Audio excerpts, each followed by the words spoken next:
আসসালামু আলাইকুম দর্শক।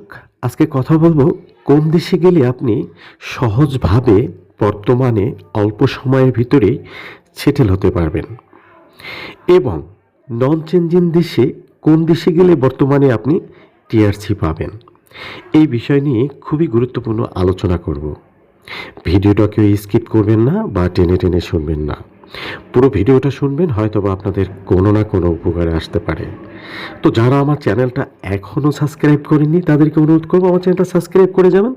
যারা করেছেন তাদেরকে অসংখ্য অসংখ্য ধন্যবাদ। পাশের বেল আইকনটা একটু অন করে দেবেন, তাহলে হচ্ছে কি আপনি নিত্য নতুন ভিডিওটা পেয়ে যাবেন। চলুন দর্শক, আমরা মূল আলোচনায় চলে যাচ্ছি। মূল আলোচনা হচ্ছে কোন দেশে গেলে আপনি এখন বর্তমানে অল্প সময়ে সেটেল হতে পারবেন। এটা অনেক দর্শকের, অনেক ক্লায়েন্টেরই চাহিদা বা এ ধরনের প্রশ্ন করে থাকেন। তাই এ ধরনের ভিডিও আমি অনেক ছেড়েছি আমার চ্যানেলে। হয়তোবা আপনারা সম্পূর্ণ ভিডিওগুলো দেখেন না সময়ের অভাবে, বা সেই সময়টাও আপনাদের মিলে না। আপনারা চাচ্ছেন সরাসরি কথা বলে বিষয়টা জেনে বা একটু জানতে। তো অনেক সময় হয় কি, যারাই আমরা ইউটিউবিং করি বা ভিসা প্রসেসিংয়ের কাজ করে, সবসময় সব ক্লায়েন্টের সাথে কথা বলাটা খুব সময় স্বল্পতার কারণে হয়ে ওঠে না। কারণ হচ্ছে কি, ইউটিউবিংটা মানি না যে এখান থেকে আপনি সারা জীবনের ইনকাম করবেন, মান্থলি ইনকাম করে এটা দিয়েই নির্ভরশীল হবেন। এখানে হয়তো বা আপনাকে কিছু তথ্যবহুল কথা থাকে, তথ্য দিয়ে থাকি বা আপনাদেরকে ইনফরমেশন করে থাকি। এইটার জন্য বাকি কাজ আমার করতে হয়। আমার রুজি রোজগারের, আমার সংসার, আমার জব সব কিছু আমারই করতে হয়। তারপর হচ্ছে আপনাদের সাথে যতটুকুই পারি ততটুকুই সময় দিই, কথা বলি, জাস্ট আপনাদের হেল্পের জন্য, বা আমার একটু উপকার হয় আমার চ্যানেলটা আপনারা সাবস্ক্রাইব করেছেন বা আমার একজন দর্শক হিসাবে বা ভিউয়ার্স হিসাবে আছেন পাশে, এটার জন্য আমার ভালো লাগে, তাই ভিডিওগুলো করি। তো যাই হোক, আর অন্য কথায় চলে যাচ্ছি আমরা। দেখুন, বর্তমানে হচ্ছে চানজিন দেশের ভিতরে হচ্ছে স্পেন। চেনজিনের মধ্যে স্পেনেই স্বল্প সময়ে বা অল্প সময়ের ভিতরেই আপনি ওই দেশের সেটেল হতে পারবেন। 2 বছর রিকোয়ারমেন্ট হচ্ছে। ওই দেশে স্পেনে যদি কোনো না কোনোভাবে আপনি পৌঁছাতে পারেন বা সেখানে যেতে পারেন, তাহলে আপনি 2 বছরের ভিতরেই আপনি ওই দেশের টিআরসি কার্ড পেয়ে যাবেন। এবং 2 বছরের টিআরসি কার্ড পাওয়ার পরে আপনি যদি 5 ইয়ার্সের একটা পিআর পেয়ে যান, পিআরটা শেষ হওয়ার পরে টোটাল হচ্ছে 10 বছর পরে আপনি স্পেনের পাসপোর্ট কালেকশন করতে পারবেন। এই 10 বছর হচ্ছে আপনি টিআরসি এবং পিআর এই দুইটা নিয়েই আপনার দেশে থাকতে হবে। আপনার দেশে যাওয়া আসা সব কিছুই সুযোগ সুবিধা পাবেন এবং ওই দেশের গভর্নমেন্ট সার্ভিসেও অনেক কিছু সুযোগ সুবিধা পাবেন, ফ্যাসিলিটি পাবেন, সব ঠিক আছে। বাট ওই দেশে আপনার যেতে হবে, যে 2টা বছর আপনার লাইফকে সার্ভার করতে হবে, বা যে কোনো একটা ওইতে হোক আপনার একটা কাজ জোগাড় করতে হবে স্পেনে।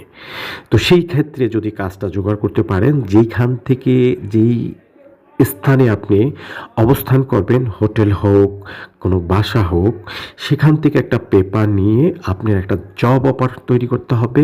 মানে যে কোনো কাজের ডিমান্ড থাকতে হবে, সেই কাজ থেকে আপনাকে পেপার দেবে এবং আপনি যেখানে স্টে করবেন, হোটেলে হোক বাসায় হোক, আবারও বলি, সেখান থেকে একটা পেপার নিয়ে ওই দেশের হোম অফিসে আপনার জমা করতে হবে। জমা করার পরে আপনাকে আপনার কাগজপত্র গ্রান্টেড করবে এবং সময় পরিক্রমে যেইগুলি ডকুমেন্টস আপনার কাছে চাইবে সেগুলি আপনার অবশ্যই দিতে হবে। কোনো লয়ার থাকতে হবে, লয়ারের মাধ্যমে আপনার এই কাজটা করতে হবে। তো এইভাবে করেই 2 বছরের মধ্যে আপনি পিআর পেয়ে যাবেন।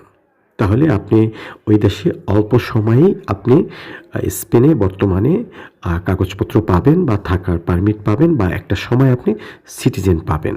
এটা হচ্ছে স্পেনের ক্ষেত্রে। পুরো চেনজিনের ভিতরে এখন একটাই দেশ হচ্ছে মানে সেটেল হওয়ার জন্য, স্পেন। এর বাইরে কোথাও এখন দিচ্ছে না। ফ্রান্সে খুব টাইট, পর্তুগালেও তো হচ্ছে না, তারপর আপনার অন্য অন্য দেশে এখনই টোটালি হচ্ছে না। এসএলএম ক্লেম নিচ্ছে, বাট আপনার সে জায়গায় কাট হবে কি হবে না এটা কিন্তু বোঝা বড় দায়।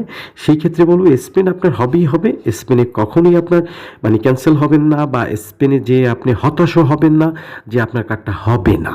বিষয়টা আপনার কাট হবে। তো এখন আমি শর্ট করে বলি, ভিডিওটা বেশি লম্বা করব না, জাস্ট শর্ট ভিডিওর মতোই করতেছি। লম্বা ভিডিও আপনারা শুনেন না, সেম আমাকেই প্রশ্ন করে থাকেন, কমেন্টেও জানতে থাকেন বা আমার সাথে কথাই বলতে চাচ্ছেন, আমার ভিডিও আপনারা শুনেন না। তো নন সেনজেন দেশে হচ্ছে দেখুন সার্বিয়া, তারপর হচ্ছে বুসনিয়া, তবে বেশি ভালো হবে এখন বর্তমানে সেটা হচ্ছে মন্টেনেগ্রো। এই মন্টেনেগ্রোর ভিসাটা বাংলাদেশ থেকেই এখন হচ্ছে বা হবে।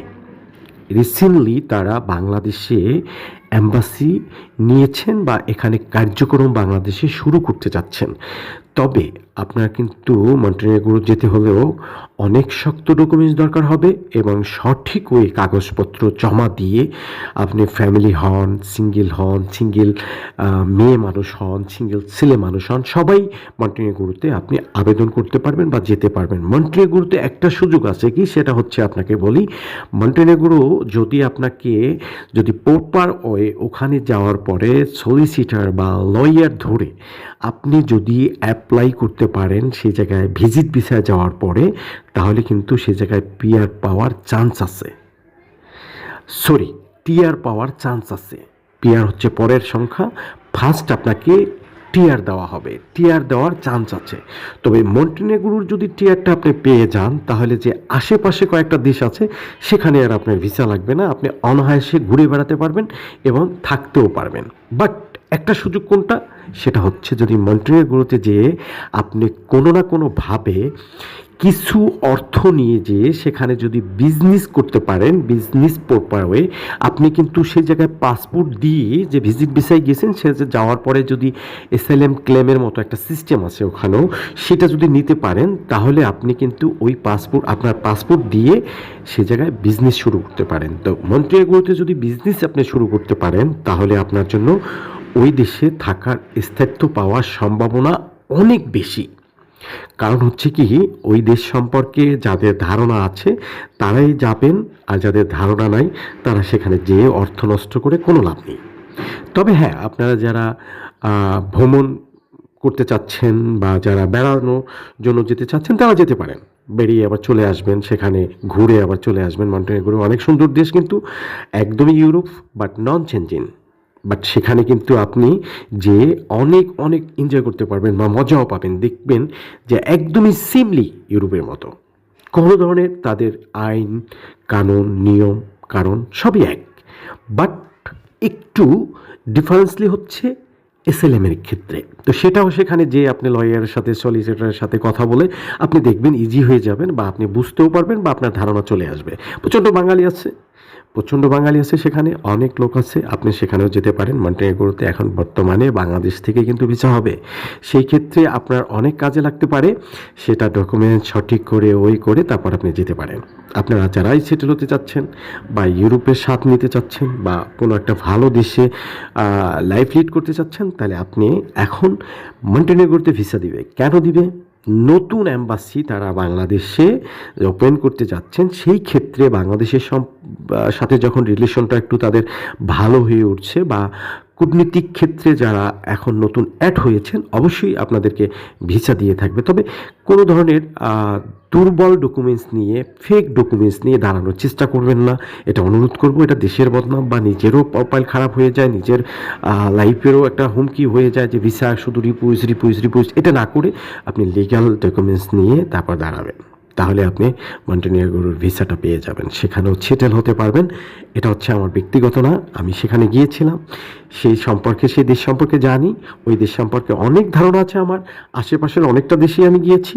সেই জন্য বলবো যে এই দেশগুলিতেও অনেক মানুষ লাইফ লিড করে, ভালো উন্নত জীবনযাপন করে, ভালো অবস্থানে আছেন, আমেরিকার চেয়েতেও ভালো আছেন, ধরেন কানাডার চাইতেও ভালো আছেন, এমন এমন মানুষ সেখানেও বসবাস করে। শুধু একটাই যদি চিন্তা ভাবনা আপনার থাকে, সে লন্ডন, সে হচ্ছে আমেরিকা, সে কানাডা, অস্ট্রেলিয়া, নো, এর পাশেও কিছু দেশ আছে, শান্তিময় দেশ, যেখানে আপনার জীবনটা হতে পারে অনেক সুন্দর।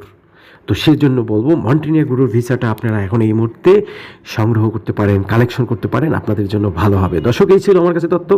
আল্লাহ হাফেজ, ভালো থাকবেন, আবার দেখা হবে, কথা হবে।